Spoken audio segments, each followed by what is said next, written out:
Welcome to Office Revenge Hub. Let the story begin. My boss laughed in my face when I told her my goals. She said I was delusional, that people like me don't become successful, that I should be grateful for the scraps I had. 3 years later, I bought the building her failing company rented, and I became her landlord. My name is Rachel Torres, and I spent 6 years as a graphic designer at Meridian Marketing, a mid-sized advertising agency in downtown Portland. When I started there at 24, fresh out of design school with a mountain of student debt and a portfolio full of hope, I thought I had found my place. Meridian had a reputation for creative campaigns, for pushing boundaries, for valuing fresh ideas. At least that's what they said in the job posting. The reality was different. Meridian was run by Claire Ashford, now a woman in her early 50s who had built the agency from nothing back in the 90s and never let anyone forget it. She was sharp, demanding, and had an eye for design that I genuinely respected at first. But she also had a cruel streak that she disguised as tough love and high standards. She believed that breaking people down was the only way to build them up, that fear motivated better than encouragement, that loyalty meant accepting whatever treatment she dished out with a smile and a thank you. I was hired as a junior designer, the lowest position in the creative department. My salary was barely enough to cover rent in a studio apartment I shared with rotating roommates who answered Craigslist ads. I ate ramen more nights than I care to remember. I took the bus because I couldn't afford car insurance. I bought my clothes at thrift stores and my art supplies with whatever was left after bills. But I was doing what I loved, and I believed that if I worked hard enough, if I proved myself valuable enough, things would get better. So I worked. I stayed late when everyone else went home. I volunteered for projects nobody else wanted. I took on freelance work on weekends to make ends meet, designing logos for small businesses and wedding invitations for friends of friends. I taught myself new software, new techniques, new styles. I studied campaigns from agencies 10 times our size and figured out what made them work. I became good, really good. Claire noticed. She started giving me more responsibility, more complex clients, tighter deadlines, bigger expectations, but never more money, never a promotion, and never recognition beyond a curt nod or a comment that my work was acceptable. When I designed a campaign that landed us a 6-figure contract with a regional retail chain, Claire presented it to the client herself and never mentioned my name.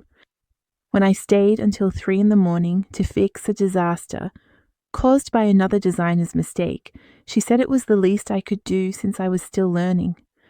The culture at Meridian was toxic in ways I didn't fully recognize until I was deep in it. Claire played favorites, pitting designers against each other for her approval.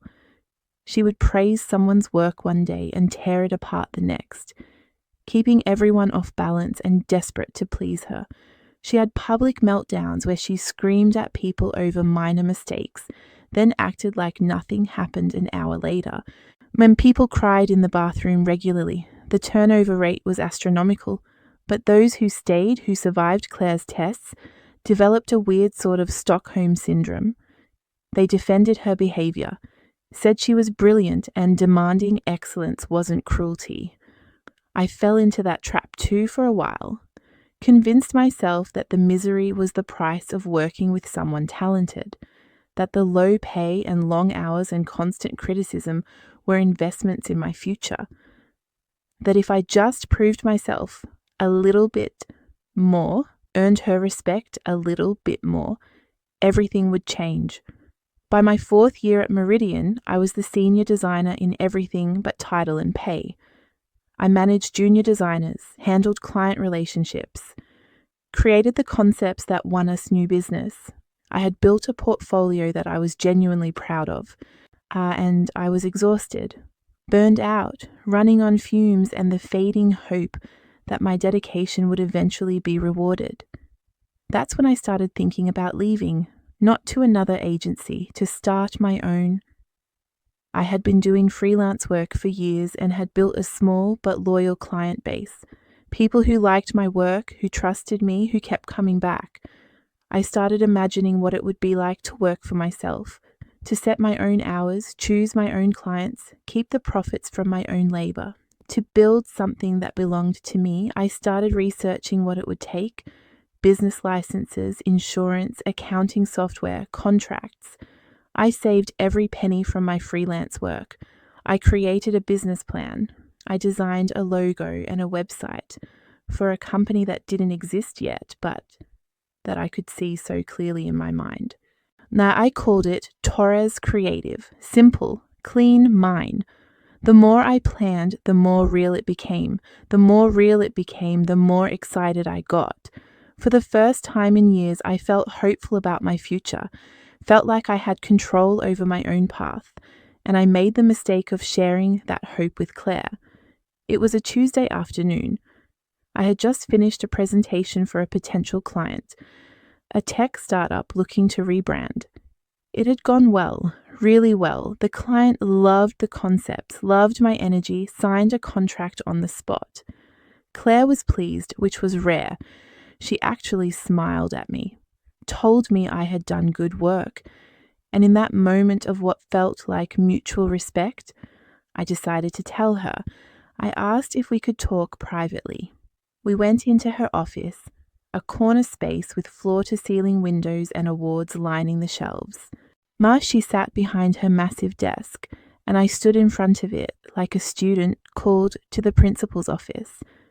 I told her that I was grateful for everything I had learned at Meridian, that working with her had made me a better designer, but that I had been thinking about my future, and I had decided to start my own agency, that I would give her proper notice, help transition my projects, make sure my leaving didn't create problems. I wanted to be professional about it, respectful. She stared at me for a long moment. Then she laughed, not a polite chuckle, a full, genuine laugh that made her lean back in her chair. She asked me if I was serious. I said yes, I was. She laughed harder. She told me I was delusional, that starting an agency required clients, reputation, and capital that I didn't have. That I was a decent designer, but nowhere near talented enough to make it on my own. That the only reason I had done well at Meridian was because she had given me opportunities I never would have gotten anywhere else. That people like me, young, naive, with more ambition than sense, failed all the time. That I would be crawling back begging for my job within 6 months, and she might not take me back. I stood there absorbing her words, feeling my face burn with humiliation. She wasn't done. She said I should be grateful for what I had, that my salary, though modest, was more than I deserved given my limited experience, that the work I did was adequate but not exceptional, that if I left, I would be making the biggest mistake of my life. She said she was doing me a favor by being honest, that most bosses would let me fail and learn the hard way, but she cared enough to tell me the truth. Then she gave me a choice. I could abandon this foolish fantasy and continue working at Meridian, where I had a secure job and a chance to actually learn from someone who knew what they were doing. Or I could quit and fail spectacularly, proving her right. She said it was my decision, but I should think very carefully about throwing away everything I had worked for. I left her office shaking, part from anger, part from shame, part from doubt. Because as cruel as she had been, part of me wondered if she was right. What if I was being naive? What if I didn't have what it took? What if my freelance clients only worked with me because I was cheap, not because I was good? That the confidence I had built over months of planning crumbled in the space of a 15-minute conversation. I went home that night and stared at my business plan, at the logo I had designed, at the website mock-ups. They suddenly looked amateurish, childish, like the fantasies of someone who didn't understand how the real world worked. I thought about my student loans, my rent, the precarious financial situation that one bad month could destroy. I thought about the security of a steady paycheck, even a small one, and I convinced myself that Claire was right, that I should be grateful, that I was being stupid. So I stayed. I went into work the next day and the day after and the day after that. I didn't mention my plans again. Claire never brought it up either, but something had changed. She looked at me differently, like I had revealed myself to be exactly what she thought I was. Someone with ideas above their station who needed to be kept in their place. The small bits of respect she had occasionally shown evaporated. She gave me more grunt work, fewer creative projects. She criticized my designs more harshly. She made comments in meetings about people who thought they were better than they were, looking directly at me when she said it. I endured it for 3 months. 3 months of feeling smaller every day. 3 months of watching my confidence drain away. 3 months of hating myself for being weak enough to stay. And then something shifted. It was a Saturday morning. I was at a coffee shop, working on a freelance project, a brand identity for a small organic bakery. The owner, Maria, was there going over my initial concepts. She loved them. I kept saying how perfect they were, how I had captured exactly what she wanted, how talented I was. And then she said something that changed everything. She said she had shown my work to her friend who owned a yoga studio, and her friend wanted to hire me too. And did I have a business card? I didn't, because I had given up on Torres Creative, because Claire had convinced me I wasn't good enough. But Maria's question made me realize something. My clients didn't think I wasn't good enough. They loved my work. They referred me to their friends. They paid me, sometimes more than I asked for, because they valued what I created. The only person telling me I couldn't succeed was Claire. And Claire had every reason to want me to believe that, because my leaving meant losing a talented designer she was underpaying. Now I went home and looked at my business plan again, not with doubt this time, but with clarity. I had 15 freelance clients. I had testimonials. I had a portfolio full of work I was proud of. I had skills and experience and a work ethic that had carried Meridian's creative department for years. The only thing I didn't have was belief in myself, and that was something I could choose to find. I made a decision that day. I was leaving Meridian, not because I was angry at Claire, though I was, not because I wanted to prove her wrong, though I did. I was leaving because staying meant accepting her version of who I was, and I knew somewhere deep down past all the doubt she had planted that her version was a lie. I gave my notice the following Monday, 2 weeks, professional and clean. Claire barely reacted. Had just said she hoped I knew what I was doing and that her door would be open when reality set in. I smiled and said thank you, but I wouldn't be needing that. She looked at me like I had said something amusing and went back to her work. Those 2 weeks were surreal. I tied up loose ends, documented my projects, trained the junior designer who would be absorbing my workload. My co-workers were shocked. Some congratulated me quietly. Others looked at me with pity, like I was jumping off a cliff. A few asked if I had another job lined up. When I said I was starting my own agency, I saw doubt flicker across their faces, the same doubt I had felt, the doubt Claire had weaponized so effectively. My last day was a Friday. There was no party, no send-off, no acknowledgement of 6 years of work. I packed my personal items into a box. Ma turned in my keycard and walked out. As I left the building, I felt a mix of terror and liberation. I had no safety net, no guaranteed income, no idea if I could actually make this work, but I was free. The first month was brutal. I had my freelance clients, but that income was inconsistent and modest. I had savings, but they wouldn't last long. I filed the paperwork to officially establish Torres Creative. I finished building my website and launched it. I printed business cards. I reached out to former clients and contacts. letting them know I was available for new projects. And I waited. The work came slower than I hoped. A logo here, a website there, small projects with small budgets. I was making about half what I had made at Meridian, and I was working twice as hard. When I had moments of panic where I wondered if Claire had been right, if I had made a catastrophic mistake, if I should swallow my pride and look for another agency job before my savings ran out completely. But I kept pushing. I treated every small project like it was a Fortune 500 account. I delivered work that exceeded expectations. I communicated clearly and met every deadline. I asked for referrals, and slowly word spread. The yoga studio owner hired me, then a friend of hers who ran a boutique fitness center, then someone from her networking group who needed marketing materials for a nonprofit. By month 3, I was making as much as I had at Meridian. By month 6, I was making more. By month 9, I had to start turning down projects because I couldn't handle the volume.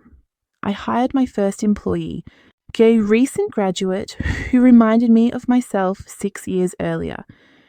Eager, talented, underestimated, I paid her well and treated her with respect. Imagine that.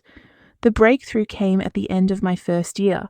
A mid-sized tech company was looking for an agency to handle a complete rebrand. They had interviewed several firms, including some of the biggest names in Portland. They interviewed me almost as an afterthought, a local option to round out their list. I came prepared with research, concepts, and a strategy that showed I understood their business and their challenges. I didn't just pitch designs, I pitched solutions. They hired me. The contract was worth more than I had made in 2 entire years at Meridian, and the project was incredible, challenging, creative, exactly the kind of work I had always wanted to do. I delivered results that exceeded their expectations. They were so happy they gave me a bonus and referred me to 3 other companies in their network. Torres Creative was no longer a scrappy freelance operation. It was a real agency. I hired 2 more designers and a project manager. I moved out of my apartment office into actual office space, small but professional. I started getting invitations to speak at design conferences, to join professional organizations, to be interviewed for industry publications. In 2 years, I had built something that was mine, that was successful, that proved every single word Claire had said to me was wrong. I didn't think about Meridian much during that time. I was too busy building to look back. But occasionally I would hear things through the industry grapevine. They had lost some clients. Claire had burned through 3 senior designers in 18 months. Their work was getting stale. They were struggling to compete with newer, more innovative agencies. I felt a twinge of satisfaction hearing those things, but mostly I just felt grateful I had gotten out. Then, about 2.5 years after I left, I got a call that changed everything. It was from a commercial real estate agent I had done some branding work for. He said he had a property he wanted to tell me about. A small office building downtown that was going up for sale. The owner was retiring and wanted to unload it. The building had good bones, great location, and several long-term tenants. It could be a solid investment, and he thought I should take a look. I wasn't sure why he was calling me. I had done well, but I wasn't looking to get into real estate. He explained that one of the tenants was Meridian Marketing. They had been renting the 2nd floor for over a decade, and if I bought the building, I would be their landlord. I met him at the property the next day. It was a beautiful old building, well maintained, right in the heart of downtown. The 1st floor was a coffee shop with a long-term lease. The 2nd floor was Meridian. The 3rd floor was currently vacant, but had previously been rented by a law firm. I walked through the building, seeing the potential, the numbers running through my head. The asking price was high but fair. The rental income would more than cover the mortgage, and the vacant 3rd floor could be renovated into a premium office space that would rent for even more. I stood outside looking up at the second floor windows, knowing Claire was up there right now, so probably terrorizing some young designer, completely unaware that I was standing below considering becoming her landlord. The irony was almost too perfect. The woman who had told me I would fail, who had laughed at my goals, who had made me feel worthless and naive, paying rent to me. I made an offer that week. It was accepted. I closed on the property 30 days later. I didn't announce it, didn't send Claire a message or show up to gloat. I simply became the new building owner and sent a professional letter to all tenants, introducing myself and assuring them that nothing about their leases would change.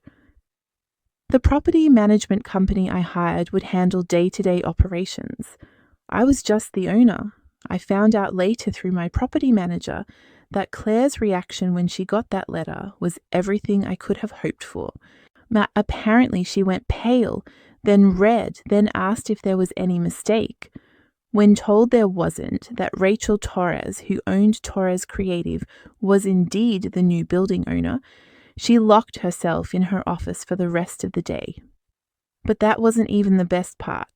The best part came 3 months later when Meridian's lease was up for renewal.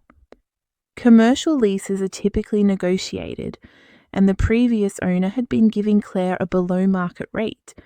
Because they had a long relationship, I had no such relationship. My property manager sent her the new lease terms, market rate, which was 30% higher than what she had been paying. She tried to negotiate, tried to leverage her years as a tenant, her good payment history, the relationship. My property manager, following my instructions, was polite but firm. And this was the market rate for this location and this type of space. Take it or leave it. She didn't have much choice. Moving would cost money she didn't have and disrupt operations she couldn't afford to disrupt. She signed the new lease, and just like that, Claire Ashford was paying me thousands of dollars every month in rent. But the real downfall of Meridian wasn't the rent increase. It was everything else that had been slowly crumbling. The loss of talent, the stale creative work, the reputation for being difficult to work with. About 6 months after I bought the building, one of their biggest clients left for a competitor. Then another, then a third, this one coming to Torres Creative. It was a digital marketing firm looking for fresh ideas and reliable service. Now they had worked with Meridian for 3 years and were increasingly unhappy. The final straw had been a campaign that was delivered late and below expectations, with Claire blaming everyone but herself when the client complained. They asked around for recommendations and my name came up repeatedly. They reached out, we met, and they hired us on the spot.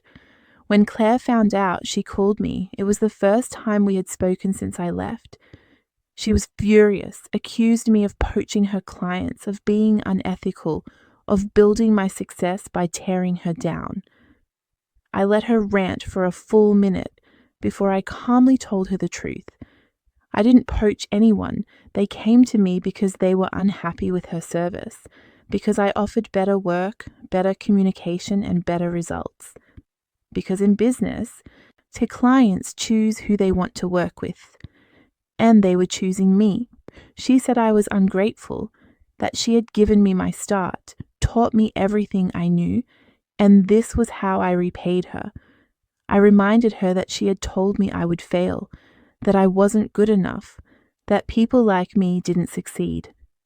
I told her I hadn't built my success by tearing her down. I built it by being everything she said I couldn't be. And if her business was struggling, maybe she should look at her own leadership instead of blaming the people she had underestimated. She hung up on me. I went back to work. Over the next year, Meridian continued to decline. They lost more clients, more staff. The work coming out of their office was increasingly desperate, chasing trends instead of setting them. Claire tried to rebrand, to modernize, and to compete with agencies like mine. But she couldn't change the fundamental problem. People didn't want to work for her. Clients didn't want to work with her. The industry had moved on. Torres Creative, meanwhile, continued to grow. We moved into the vacant third floor of my building, expanding our team to 12 people. We won awards. We landed clients across the country. We built a reputation for exceptional work and exceptional culture. People wanted to work for us because we treated them well, paid them fairly, and created an environment where creativity could flourish without fear.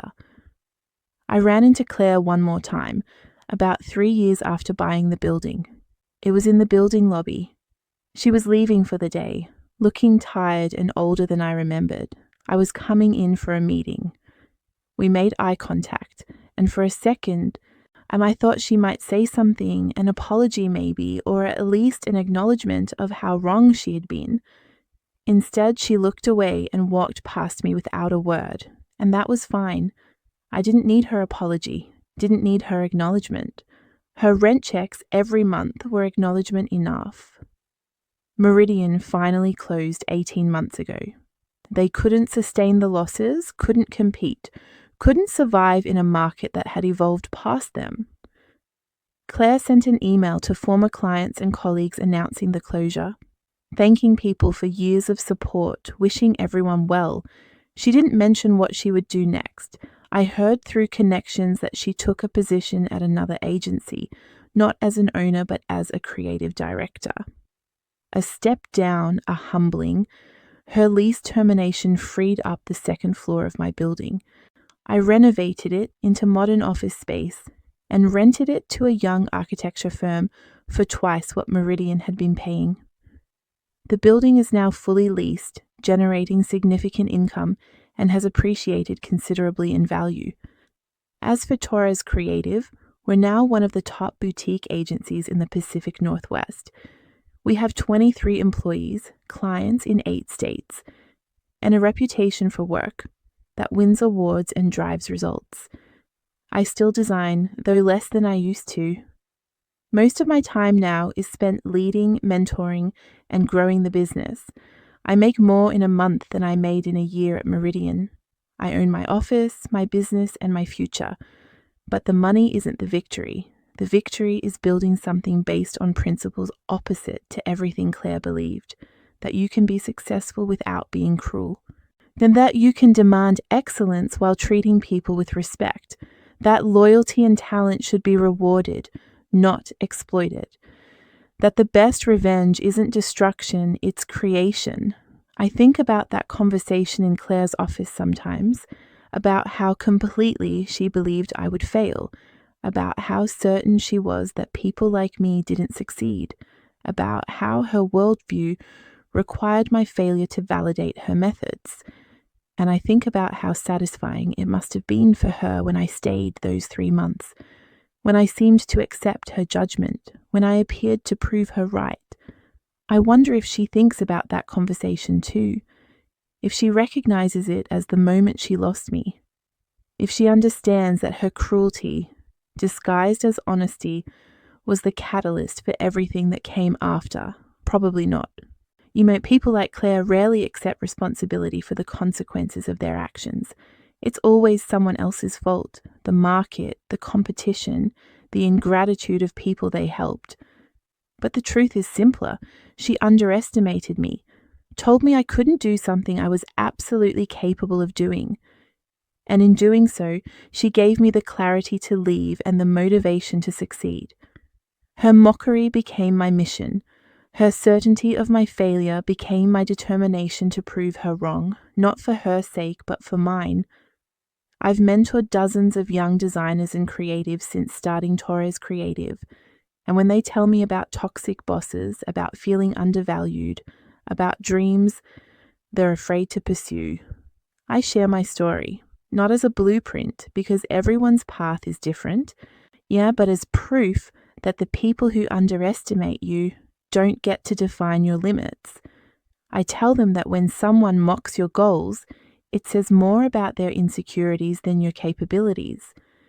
That people who have stopped growing often can't imagine others will keep growing. That the same criticism that breaks one person can fuel another depending on how you choose to use it. And I tell them that success isn't about proving people wrong. It's about proving yourself right. Claire gave me 6 years of experience and a masterclass in how not to lead. Those lessons were valuable, even if they were painful. But the most valuable thing she gave me was doubt, because overcoming that doubt, choosing to believe in myself despite her certainty that I would fail, built a confidence that couldn't be shaken by future setbacks or challenges. Every time I faced an obstacle building, Torres Creative, every time I questioned whether I could do this, I remembered Claire's laughter, remembered her certainty, and I used it as fuel. Not rage fuel, but determination fuel, the kind that burns steady and long, that powers you through the hard work and late nights and moments of uncertainty.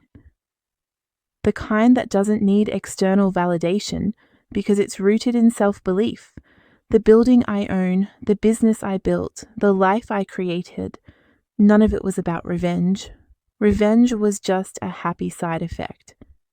The real victory was choosing my own path despite someone telling me I couldn't. Was building something I was proud of with values I believed in. Was creating opportunities for others that I wished I had been given. Was becoming the leader I needed when I was starting out. Now, Claire was wrong about me. Completely, thoroughly, demonstrably wrong. And somewhere in the back of her mind, watching her company fail while mine succeeded, watching herself become my tenant, watching everything she said I couldn't do come true, she knows it.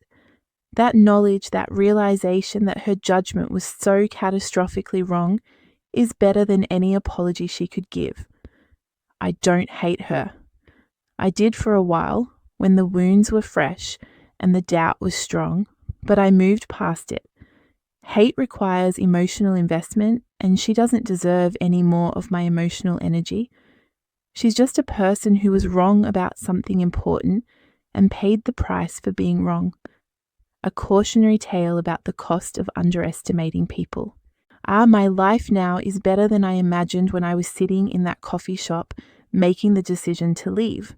I have financial security, creative fulfillment, a team I'm proud of, respect in my industry, a building I own, a business that bears my name and reflects my values.